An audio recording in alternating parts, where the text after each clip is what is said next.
Welcome to my channel. ఇవాళ వీడియోలో అయితే మా అన్న 2 వీక్స్ నుంచి గులాబ్ జామ్ అయితే చేయమంటున్నాడు. ఈ రోజు వీడియోలో అయితే గులాబ్ జామ్ అయితే ఎలా చేయాలో చూపిస్తాను. కొత్తగా చేసే వాళ్ళకి కూడా ఈజీగా అయితే గులాబ్ జామ్ ఎలా చేయాలో చూపిస్తాను. ఈజీగా 13 మినిట్స్ లో అయితే గులాబ్ జామ్ చేసేసుకోవచ్చండి. టేస్ట్ అనేది చాలా బాగుంటాయి. తప్పకుండా మీరు ట్రై చేయండి. ఎలా వచ్చిందో నాకు కింద కామెంట్ సెక్షన్ లో అయితే కామెంట్ చేసేయండి. ఈ ఆలస్యం లేకుండా వీడియోలోకి అయితే వెళ్ళిపోదామా. ముందుగా అయితే మనం గులాబ్ జామ్ పిండిని అయితే కలిపేసుకుందాము. నేను ఇక్కడ ఇన్స్టెంట్ గులాబ్ జామ్ పిండిని అయితే తీసుకున్నాను. ఏ బ్రాండ్ అయినా పర్వాలేదు, ఇన్స్టెంట్ గులాబ్ జామ్ పిండిని అయితే తీసుకోండి.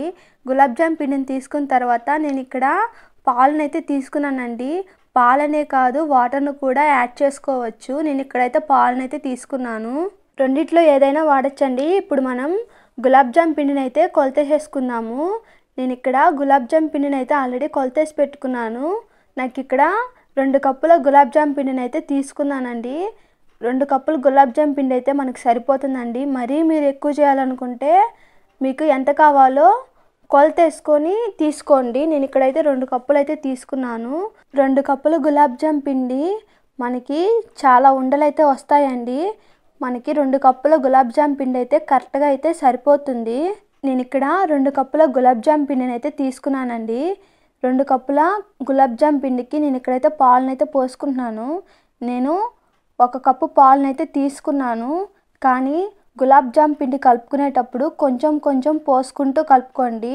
మనకి గులాబ్ జామ్ పిండిని కలుపుకునేటప్పుడు మీరు చపాతీ పిండిలాగైతే కలపకండి.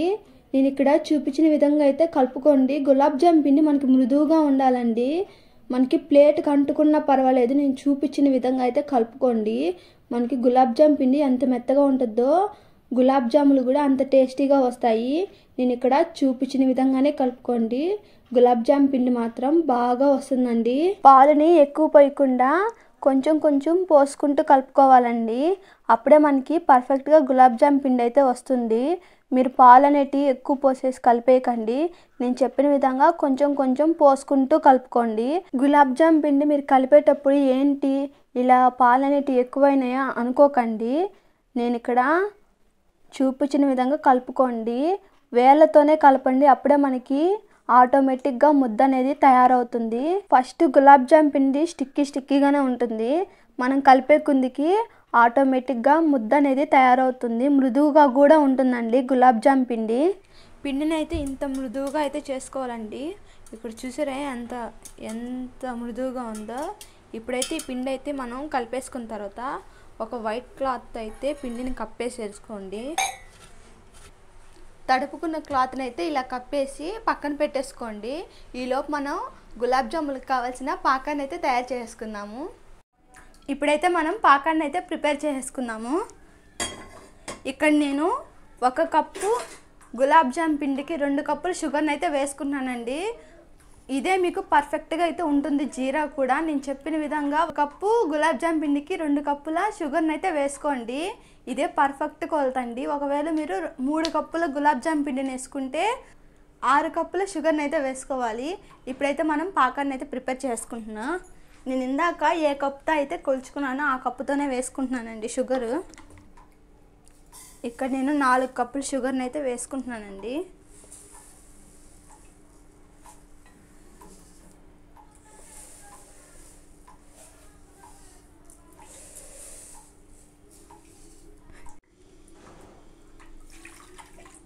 నాలుగు కప్పుల షుగర్కి 3 కప్పుల వాటర్ని అయితే పోసానండి. నేను ఆల్రెడీ పోసేసాను. ఇంక లాస్ట్ కప్పుని అయితే మీకైతే చూపిస్తున్నాను.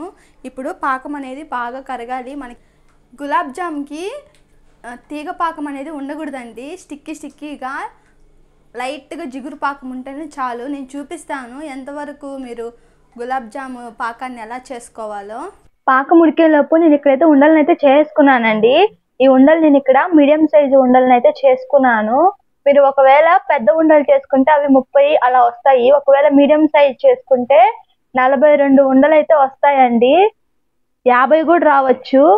మీరు మీడియం సైజు ఉండలను అయితే చేసుకోండి. మళ్ళీ ఫ్రై చేసుకునేటప్పుడు అవి కొంచెం ఉబ్బతాయి కాబట్టి మనకి కరెక్ట్ సైజ్ అయితే మీడియం సైజ్ అయితే చేసుకోండి. అప్పుడే మనకి పర్ఫెక్ట్గా కూడా ఉంటుంది తినేదానికి కూడా.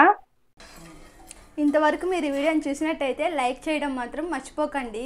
అలాగే మీకు ఇంకా ఎలాంటి వీడియోస్ కావాలో కింద కామెంట్ సెక్షన్లో అయితే కంపల్సరీగా కామెంట్ చేయండి. నేను చూసి మీకు ఎలాంటి వీడియోస్ కావాలో నేనైతే వీడియోస్ అయితే చేస్తాను. కొత్తగా చూసిన వాళ్ళు మా ఛానల్ ఇంకా సబ్స్క్రైబ్ చేసుకోకపోతే వెంటనే ఇప్పుడే సబ్స్క్రైబ్ చేసుకోండి. మనకి చక్కెర అనేది 80% అయితే బాగా కరిగిపోయింది. ఇప్పుడు ఇందులో యాలక్కల పొడిని అయితే వేసుకుంటున్నా. నేను ఆల్రెడీ స్టోర్ చేసి పెట్టుకున్న యాలక్కల పొడిని అయితే వేస్తున్నాను.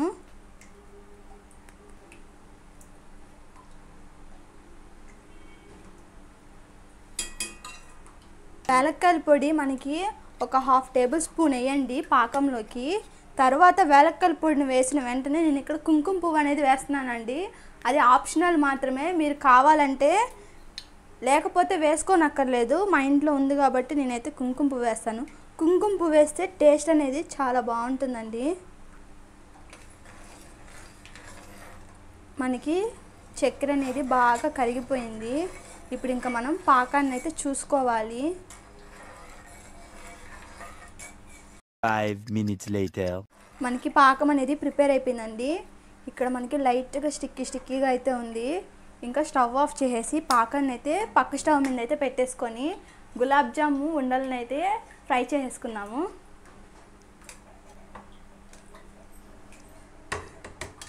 పాకాన్ని పక్కన పెట్టేసుకొని మూత పెట్టేసుకోండి. అప్పుడే వేడి అనేది తగ్గకుండా ఉంటుంది. ఇప్పుడైతే మనం గులాబ్ జాములని అయితే ఫ్రై చేసుకున్నాము. గులాబ్ జాములని ఫ్రై చేసుకునేటప్పుడు మనకైతే నూనె అనేది ఎక్కువ పడుతుందండి. మీరు ఒకవేళ నూనెతోనే కాదు నెయ్యితో కూడా చేసుకోవచ్చు. మీరు నెయ్యి కొంచెం వేసి ఆయిల్ కొంచెం వేసి చేసుకోండి. టేస్ట్ అనేది చాలా బాగుంటాయి గులాబ్ జాములు.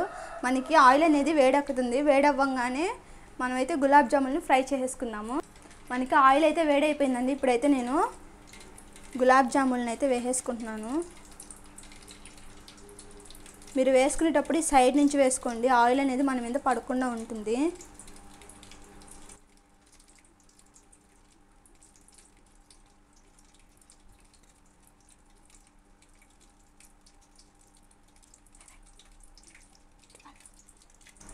గులాబ్ జాములు ఆటోమేటిక్గా అవే పైకి తేలాలండి. అప్పటి వరకు అయితే మీరు గింట అనేది పెట్టకండి. అవి పైకి తేలిన తర్వాత అప్పుడు పెట్టి కొంచెం ఫ్రై చేసుకోండి.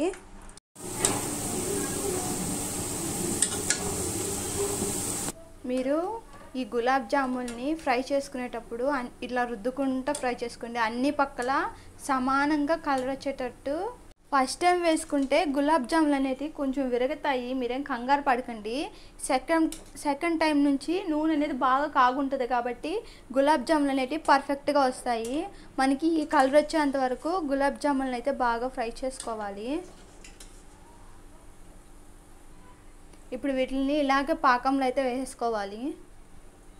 వేడిగా ఉన్నప్పుడే గులాబ్ జాములు పాకాన్ని బాగా పీల్చుకుంటాయి. పాకంలో ఇలా ముంచేసి వదిలేయండి. మిగతావి కూడా ఇలాగే చేయండి.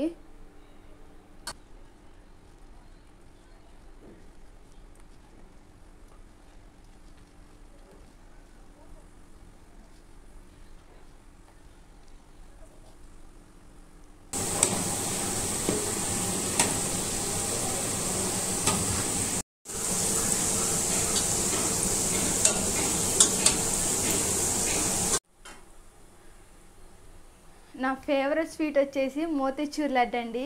మీ ఫేవరెట్ స్వీట్ ఏందో కింద కామెంట్ సెక్షన్లో అయితే కామెంట్ చేయండి. మీరు ఇంకా మోతీచూర్ లడ్డు వీడియోని చూడకపోతే కింద డిస్క్రిప్షన్లో ఇస్తాను, వెళ్ళి చూసేయండి. ఆ రోజు చేసినప్పుడు మోతీచూర్ లడ్డు చాలా టేస్టీగా వచ్చింది. మీరు కూడా నేను చెప్పిన విధంగా ట్రై చేయండి. టేస్ట్ అనేది చాలా బాగుంటుంది.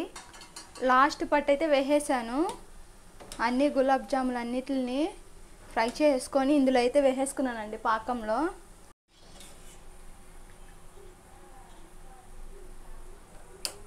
గులాబ్ జాములు అయితే అయిపోయాయండి. ఇప్పుడు వీటిని అయితే పాకంలో వేసుకుంటున్నా. పాకంలో వేసుకొని వీటిని ఇట్లా ముంచాలి.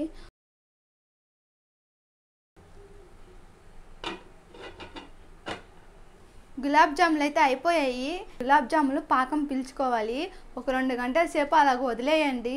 పాకం అనేది బాగా పీల్చుకొని గులాబ్ జాము మెత్తగా అయితే తయారవుతాయి. 2 గంటల తర్వాత గులాబ్ జాములు ఎలా వచ్చాయో చూపిస్తాను. A few moments later. Gulab జాములు తయారైపోయాయి.